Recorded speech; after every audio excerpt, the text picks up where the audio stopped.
ಆತ್ಮೀಯ ಸ್ನೇಹಿತರೆ, Siddu update YouTube ಚಾನಲ್ಗೆ ಸುಸ್ವಾಗತ. ಸ್ನೇಹಿತರೆ, RRB ಗ್ರೂಪ್ ಡಿ ಅಂತ ಹೊಸ ನೇಮಕಾತಿ ಆಗ್ತದ. ಜನವರಿ 21ರಿಂದ ಅರ್ಜಿ ಸಲ್ಲಿಕೆ ಪ್ರಾರಂಭವಾಗ್ತದೆ. ಇದಕ್ಕೆ ಅರ್ಜಿಯನ್ನು ಸಲ್ಲಿಸಲು ಬೇಕಾಗುವ ಮುಖ್ಯ ದಾಖಲಾತಿಗಳು ಅಥವಾ ಡಾಕ್ಯುಮೆಂಟ್ಸ್ ಏನೇನಪ್ಪ ಅಂತ ಇವತ್ತಿನ ದಿನದಲ್ಲಿ ತಿಳಿಸ್ಕೊಡ್ತೇನೆ ರೀ. ಒಟ್ಟಾರೆಯಾಗಿರುವ ಪೋಸ್ಟ್ಗಳು ನೋಡೋಣ್ರಿ. ಮೊದಲು ಸ್ನೇಹಿತರೆ, 2026ರಲ್ಲಿ RRB ಗ್ರೂಪ್ ಡಿಗೆ ಅರ್ಜಿಯನ್ನು ಸಲ್ಲಿಸಬೇಕಂದ್ರೆ ನೀವು SSLC ಪಾಸ್ ಆದ್ರೆ ಸಾಕ್ರಿ. ಪುರುಷ ಮತ್ತು ಮಹಿಳಾ ಅಭ್ಯರ್ಥಿಗಳು ಇಬ್ಬರು ಕೂಡ ಅರ್ಜಿಯನ್ನು ಸಲ್ಲಿಸಬಹುದು.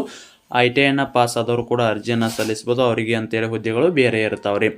ಒಟ್ಟಾರೆಯಾಗಿರೋ ಹುದ್ದೆಗಳು 22,000 ಅದಾವು. ಅರ್ಜಿ ಸಲ್ಲಿಕೆ ಪ್ರಾರಂಭ 21/1/2026ರಿಂದ 20/2/2026 ಕೂಡ ನಿಮ್ಮದು ಅರ್ಜಿ ಸಲ್ಲಿಕೆಯನ್ನು ನೀವು ಸಲ್ಲಿಸ್ಬೋದು ರೀ.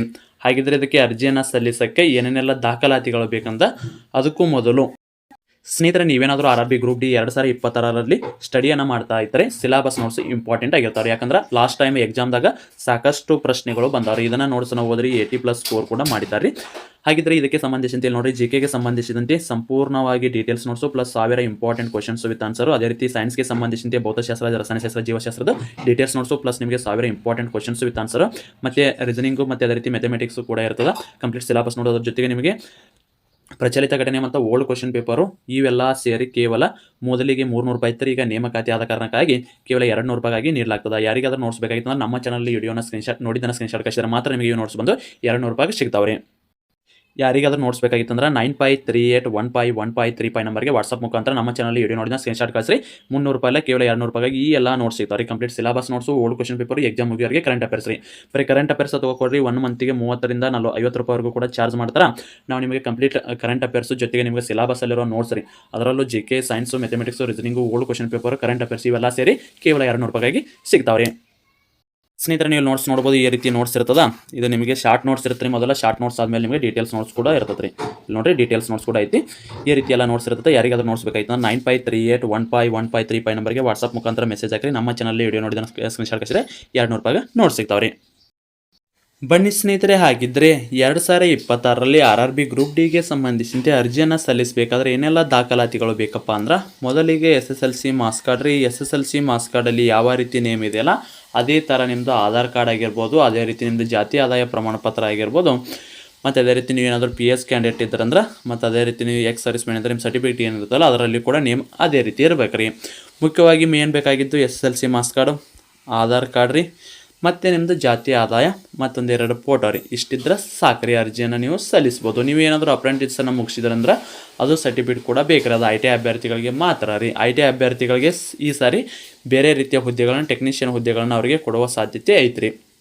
SSLC ಪಾಸ್ ಆದವರಿಗೆ ಅವ್ರಿಗೂ ಕೂಡ ಹುದ್ದೆಗಳು ಬೇರೆ ಇರ್ತಾವೆ, ITIದವ್ರಿಗೂ ಬೇರೆ ಹುದ್ದೆ ಇರ್ತಾವೆ. ನೇಮಕಾತಿ ಆದಾಗ ಮತ್ತೊಂದು ಸಾರಿ ತಿಳಿಸ್ತೀವಿ. ಇಲ್ಲಿ ಮೇನ್ ಇಂಪಾರ್ಟೆಂಟ್ ಏನಪ್ಪ ಅಂದ್ರೆ, ಡಾಕ್ಯುಮೆಂಟ್ಸನ್ನು ಏನು ತೆಗೆಸ್ತಿರೋ ನಿಮ್ದು ಯಾವ ಜಾತಿ ಐತಿ ಅದನ್ನು ಇಂಪಾರ್ಟೆಂಟಾಗಿ ನೋಡ್ಕೊರಿ. ಯಾಕಂದ್ರೆ OBC ಮತ್ತು ಜನರಲ್ ಕ್ಯಾಟಗರಿ ಅಭ್ಯರ್ಥಿಗಳು ಏನಾದರೆ ಕನ್ಫ್ಯೂಸ್ ಮಾಡಿಕೊಂಡು ನೀವು ಜನರಲ್ ಕ್ಯಾಟಗರಿ ಅಭ್ಯರ್ಥಿ ಇದ್ದರೂ ಕೂಡ OBC ಅಂತ ಹಾಕಿಬಿಡ್ತಾರೆ. ಇದರಿಂದ ಯಾವ ರೀತಿ ತೊಂದರೆ ಆಗುತ್ತಪ್ಪ ಅಂದ್ರೆ, ಲಾಸ್ಟ್ ಟೈಮ್ ನೇಮಕಾತಿ ಆಗಿ ಒಂದಿಷ್ಟು 2019ರಲ್ಲಿ ಏನು ನೇಮಕಾತಿ ಆಗಿತ್ತಲ್ಲ, ಒಂದಿಷ್ಟು ಅಭ್ಯರ್ಥಿಗಳು ಲಾಸ್ಟ್ ಟೈಮ್ದಾಗ ನೇಮಕಾತಿ ಆದಾಗ ಅವ್ರದ್ದು ಜನರಲ್ ಕ್ಯಾಟಗರಿ ಇದ್ದರೂ ಕೂಡ ಅಪ್ಲಿಕೇಶನ್ ಹಾಕೋ ಏನು ಮಾಡಿದ್ದ OBC ಅಂತ ಹಾಕಿಬಿಟ್ಟಿದ್ರೆ ಆ ಅಭ್ಯರ್ಥಿ ಸೆಲೆಕ್ಟ್ ಆಗ್ಯಾರ ರೀ.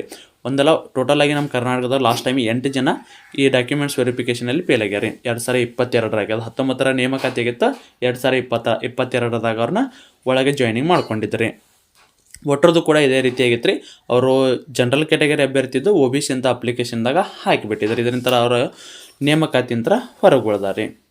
ಐತಲ್ಲ ಯಾವ ರೀತಿಯಪ್ಪ ಅಂದ್ರೆ, ಇಲ್ಲಿ ನಿಮ್ಮ ನೋಡ್ಕೋರಿ, ನಿಮ್ದು ಯಾವುದೇ ಒಂದು ಕ್ಯಾಟಗರಿ ಇಲ್ಲರಿ.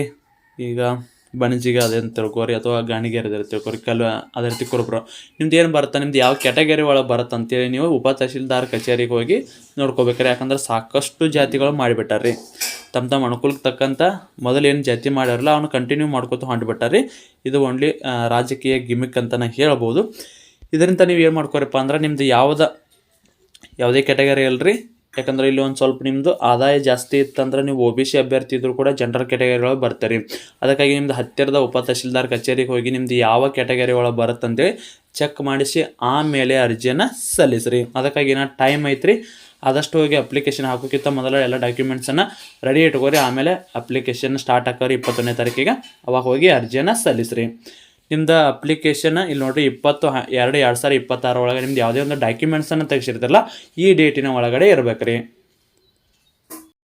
ಅದಕ್ಕಾಗಿ ನಿಮ್ಮದು ಯಾವ ಕ್ಯಾಟಗರಿ ಬರ್ತಾ, ಯಾವ SC/ST ಬರ್ತಾ, OBC ಬರ್ತಾ, EWS ಬರ್ತಾ, ಅದೇ ರೀತಿ ಜನರಲ್ ಕ್ಯಾಟಗರಿ ಬರ್ತಾ ಅಂತೇಳಿ ಮೊದಲಿಗೆ ಡಾಕ್ಯುಮೆಂಟ್ಸನ್ನು ಎಲ್ಲ ಕೂಡ ರೆಡಿ ಮಾಡ್ಕೋರಿ. ಇದಕ್ಕೆ ಬೇಕಾಗುವ ದಾಖಲಾತಿ ಏನು ಕಡಿಮೆ ಅದಾವ್ರಿ, ಬಟ್ ತೆಗೆಸೋ ಮುಂದ್ಯಾಗ ಕರೆಕ್ಟಾಗಿ ತೆಗ್ಸೋರಿ. ಲಾಸ್ಟ್ ಟೈಮ್ ತೆಗ್ಸಿದ್ರಪ್ಪ ಅಂದ್ರೆ OBC 1 ಇಯರ್ದಾಗ ಮುಗಿದಿರ್ತೈತಿ, ಮತ್ತೆ ಹೊಸ ಅರ್ಜಿ ಹಾಕೊಂಡು ತೆಗ್ಸೋಬೋದು ರೀ. ಸ್ನೇಹಿತರೆ, ಇದಾಗಿತ್ತು ಇವತ್ತಿನ ನೋಡಿ. ನಿಮಗೇನಾದರೂ ಸಿಲೆಬಸ್ಸಲ್ಲಿರುವ ನೋಟ್ಸ್ ಏನಾದರೂ ಬೇಕಾಗಿತ್ತು ಅಂದ್ರೆ ಸಾಕಷ್ಟು ಅಭ್ಯರ್ಥಿಗಳು ಲಾಸ್ಟ್ ಟೈಮ್ ನೋಟ್ಸನ್ನು ತೆಗೆದುಕೊಂಡು 80+ ಸ್ಕೋರ್ ಕೂಡ ಮಾಡಿದ್ದಾರೆ. ಅದಕ್ಕಾಗಿ ನಿಮಗೇನಾದರೂ ನೋಟ್ಸ್ ಬೇಕಾಗಿತ್ತು ಅಂದ್ರೆ 9538151535 ನಂಬರ್ಗೆ ವಾಟ್ಸಪ್ ಮುಖಾಂತರ ಮೆಸೇಜ್ ಹಾಕಿ ನೀವು ಕೂಡ ನೋಟ್ಸನ್ನು ಪಡೆದುಕೊಳ್ಳಬಹುದು.